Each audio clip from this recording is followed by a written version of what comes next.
গল্প দৃষ্টির অগোচরে পর্ব ২০। লেখিকা মুশফিকা রহমান মৈত্রী। শামীম ভাই, সব দোষের কি ক্ষমা হয়? এভাবে ক্ষমা চেয়ে আমাকে ছোট করো না তো। তুমি হলে আমার গুরুজন, আমার একমাত্র চাচাতো ভাই, এর কাছের ব্যক্তি। আমরা একসাথে কত চায়ের দোকানে আড্ডা দিয়েছি। আমার কাছে তুমি কেন ক্ষমা চাইছো? লোকটা বিদ্রুপের স্বরে কথাগুলো বলে। শামীম তখন শুকনো ঢোক গিলে বলে, আমাকে বাঁচতে দে, আমি কিছু করিনি, আমি সত্যি কিছু করিনি। স্নিগ্ধ, বিশ্বাস কর, আমার কোনো দোষ ছিল না। তুই যা বলেছিস আমিও তো তাই করেছি। শামীমের চোখে মুখে ভয় ছাপ, যে সে ভয় নয়, মৃত্যু ভয়।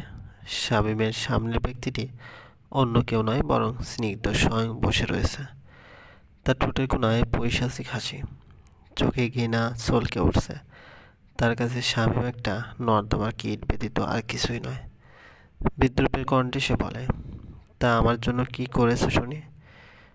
তুই বলেছিলি তোর বয়সের আন্দাজ যাতে কেউ না করতে পারে, আমি তাই করেছি। তোর বয়স কমিয়ে সার্টিফিকেটে ২৬ বছর করে দিয়েছি।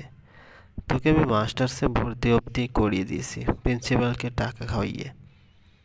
তুই আলতাফ ভাই, ঈশান, রাজীবের বর্তমান ঠিকানা চেয়েছিস, আমি তাও জোগাড় করিয়ে দিয়েছি। তুই যখন যা করতে বলেছিস আমি তাই করেছি।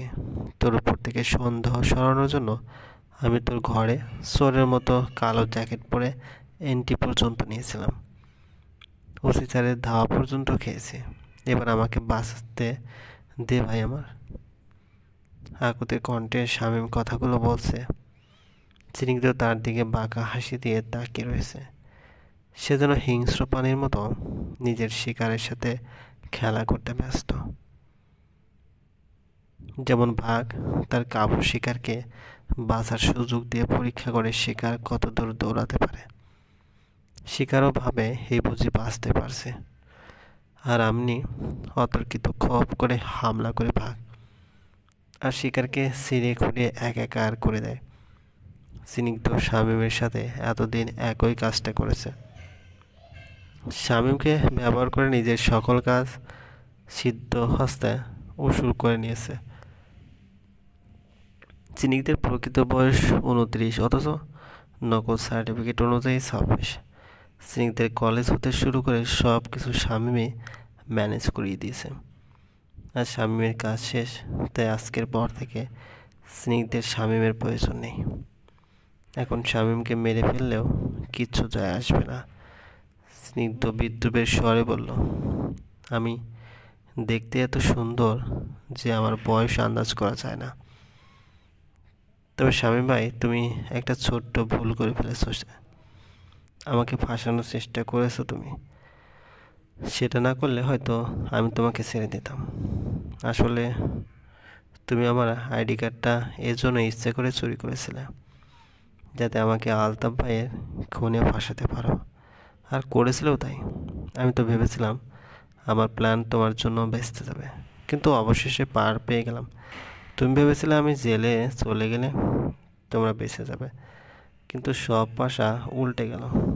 রাজীব বাসা থেকে গায়েব হয়ে গেল, তার তোমার জানে মৃত্যু ভয় ঢুকে গেল। তুমি এগুলো আমার জন্য করনি শামীম ভাই, নিজেকে বাঁচানোর জন্য করেছো। মাহির ভাই এর মনে আছে? তুমি তো তার খোঁজ আমাকে দাওনি, তবু কেমন পগার পার হয়ে গেল সে।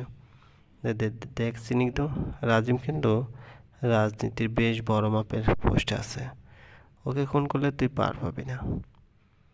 শামীমের কথা শুনে অট্ট হাসিতে ফেটে পড়ে স্নিগ্ধ। তার হাসিতে বিদ্রুপের ছাপ রয়েছে, হিংস্র হায়নার মতো পৈশাচিক হাসি তার। শামীমের লোম যেন খাড়া হয়ে এসেছে, তার পা কাঁপছে।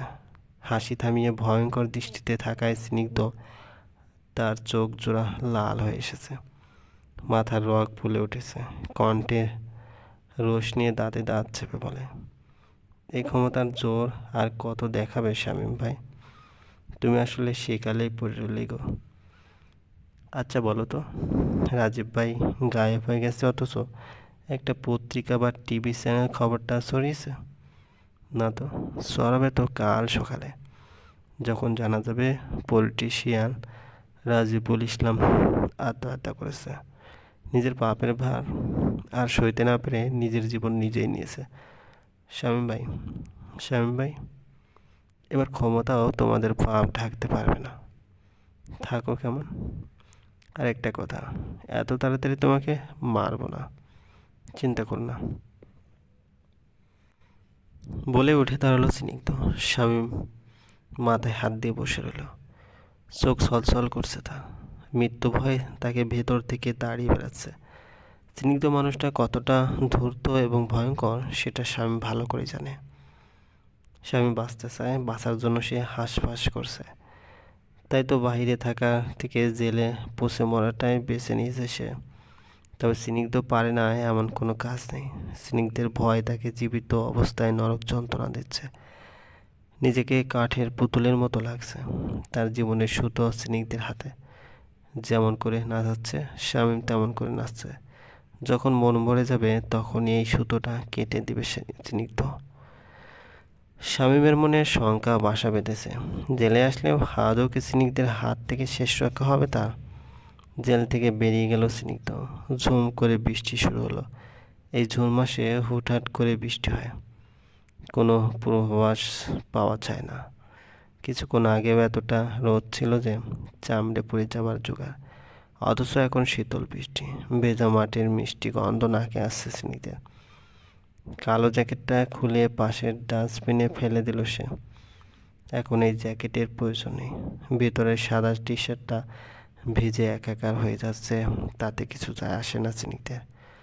আজ তার মুখে প্রশান্তের হাসি। সে বাহু ছেড়ে বৃষ্টিকে আলিঙ্গন করছে, যেন এই বৃষ্টির মাঝে কারোর অস্তিত্ব অনুভব হচ্ছে তার। গুনগুন করে গাইতে লাগলো, আমার সারাটা দিন মেঘলা আকাশ, বৃষ্টি তোমাকে দিলাম। আমার সারাটা দিন মেঘলা আকাশ, বৃষ্টি তোমাকে দিলাম। শুধু শ্রাবণ সন্ধ্যাটুকু তোমার কাছে চেয়ে নিলাম। আমার সারাটা দিন মেঘলা আকাশ, বৃষ্টি তোমাকে দিলাম। হৃদয়ের জানালায় চোখ মেলে রাখি, বাতাসের বাঁশিতে কান পেতে থাকি। হৃদয়ের জানালায় চোখ মেলে রাখি, বাতাসের বাঁশিতে কান পেতে থাকি। তাতেই কাছে ডেকে মনের আঙ্গিনা থেকে বৃষ্টি তোমাকে তবু ফিরিয়ে দিলাম। আমার সারাটা দিন মেঘলা আকাশ, বৃষ্টি তোমাকে দিলাম। তোমার হাতেই হোক রাত্রি রচনা, এ আমার স্বপ্ন সুখের ভাবনা। তোমার হাতেই হোক রাত্রি রচনা, ও আমার স্বপ্ন সুখের ভাবনা। চেয়েছি পেতে যাকে, চাই না হারাতে তাকে, বৃষ্টি তোমাকে তাই ফিরে চাই না। আমার সারাটা দিন মেঘলা আকাশ, বৃষ্টি তোমাকে দিলাম। শুধু শ্রাবণ সন্ধ্যাটুকু তোমার কাছে চেয়ে নিলাম। আমার সারাটা দিন মেঘলা আকাশ। পরদিন সকাল ৯টা, মতিঝিলের এশিয়া হোটেল অ্যান্ড রিসোর্ট এ বিশিষ্ট রাজনৈতিক যুবনেতা রাজিবুল ইসলামের লাশ পাওয়া গেছে। মিডিয়া এবং পুলিশের ভিড় জমেছে হোটেল রুমের সামনে। তৌহিদও সেখানে উপস্থিত। হোটেলটি তার থানার আন্ডারে পড়েছে। ফরেন্সিক ডাক্তার শহীদুল সাহেব এসে পৌঁছেছেন মাত্র। পুলিশের ওপর প্রচণ্ড চাপ। এটা খুন নাকি আত্মহত্যা বোঝা যাচ্ছে না। লাশটির পাশে বেশ কিছু স্লিপিং পিলস, ব্লেড রয়েছে। বা হাতটি বেশ বাজেভাবে কাটা হয়েছে, নির্দয়ের মতো শিরা ধমনী কাটা লাশটি। রাজীবের লাশটি বেশ কিছুক্ষণ পর্যবেক্ষণ করে শহীদুল সাহেব তৌহিদকে ভিতরে ডাকে।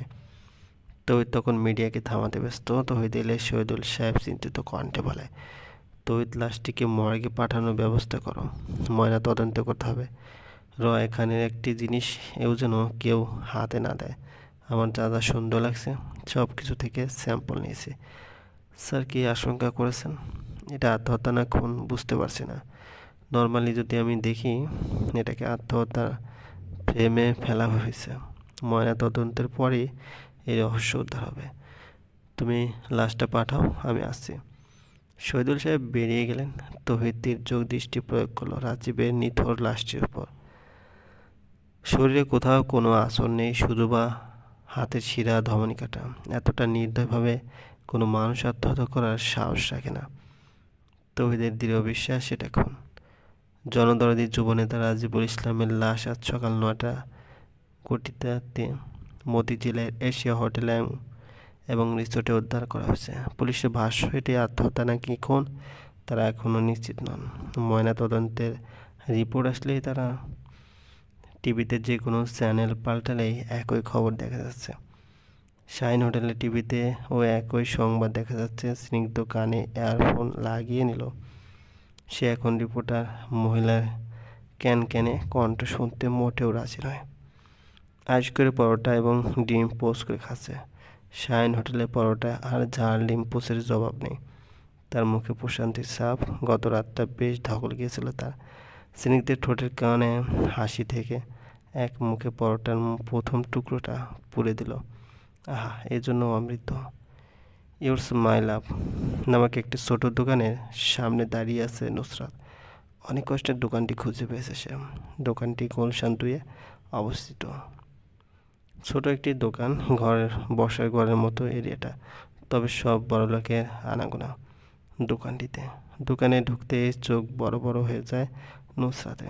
তার মনে হচ্ছে দামি কোনো হোটেলে এসেছে সে। বেশ জাঁকজমকপূর্ণ ইন্টেরিয়র। একপাশে পারফিউমের বিশাল কালেকশন। পারফিউমগুলোর সর্বনিম্ন দাম 3000 টাকা। নুসরাত কাউন্টারে মেয়েটিকে বিনয়ী কণ্ঠে বলে, পল সেবাস্টিন এর কালেকশন আছে? জি ম্যাডাম, আমাদের প্রায় প্রতিটি কালেকশনই আছে।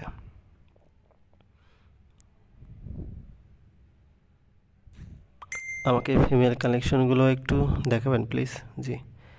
মেয়েটি একের পর এক মোট 5 ধরনের পারফিউম দেখালো নুসরাতকে। নুসরাত একে একে প্রতিটা গন্ধ নাকি নিল, কিন্তু একটা গন্ধ সেই গন্ধটা মিলছে না।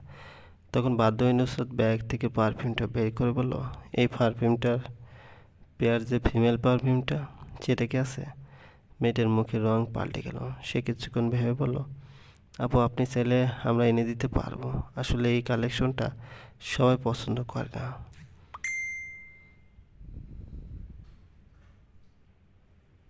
আমাদের এখানে মাত্র 3 জন কাস্টমার এই কালেকশনটা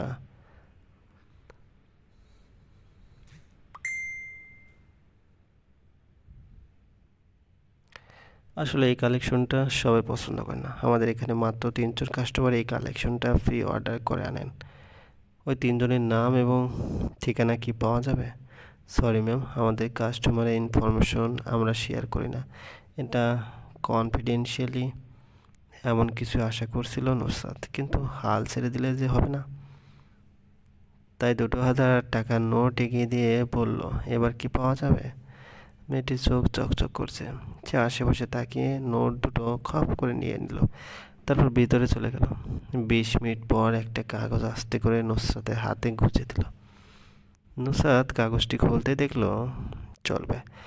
গল্পটি ভালো লাগলে অবশ্যই লাইক করবেন আর কমেন্ট করে জানিয়ে দেবেন। ধন্যবাদ। Tata, bye bye.